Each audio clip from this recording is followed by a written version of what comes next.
BJP को लोकसभा चुनाव में धूल चटाने की अखिलेश यादव ने कर ली बड़ी तैयारी।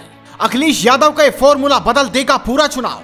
जी हां, लोकसभा चुनाव को लेकर सभी सियासी दल दांव पेच में अभी से लग गए हैं। भाजपा को हराने की विपक्ष रणनीति तैयार करने में लगा है। कहते हैं लोकसभा चुनाव में जीत का रास्ता उत्तर प्रदेश से होकर गुजरता है। ऐसा सारे दलों का फोकस उत्तर प्रदेश पर ज्यादा है। उत्तर प्रदेश में समाजवादी पार्टी के मुखिया अखिलेश यादव ने भाजपा को हराने का फॉर्मूला भी तैयार कर दिया है। अखिलेश यादव ने कहा है कि पूरा विपक्ष एकजुट है और इस बार देश के पिछड़े अल्पसंख्यक और दलित बीजेपी की ठठरी बांध देगी। उन्होंने कहा कि इसके लिए हमारा फॉर्मूला तैयार है, वो ये कि 80 हराओ बीजेपी भगाओ। आपको बता दें, विपक्षी एकजुटता की बैठक बिहार में होने वाली है। इस बैठक में पूरा विपक्ष एक छतरी के नीचे आएगा और पूरी तरह से एकजुट होकर एक संकल्प के साथ चुनावी मैदान में उतरेगा।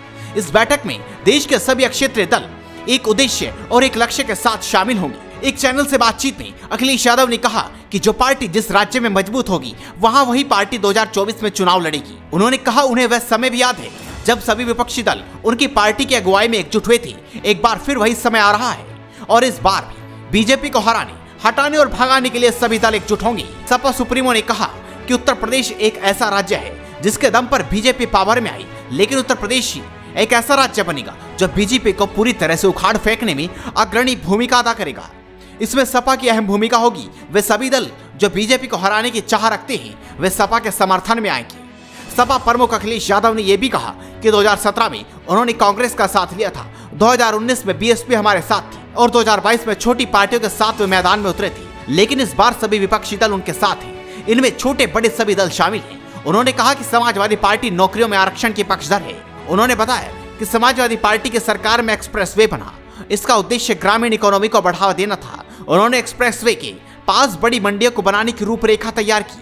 उन्होंने कहा कि यदि सरकार इस योजना को जमीन पर लाती तो कितने लोगों को रोजगार मिलता, लेकिन ये सरकार केवल संविदा पर नौकरियां दे रही है। अब वह समय आ गया है जब देश में जातीय जनगणना हो और लोगों की आबादी के हिसाब से उनके लिए योजनाएं बने। उन्होंने कहा कि बीजेपी अपने राजनीतिक लाभ से लिए लोगों को गंदे तरीके से बांट रही है।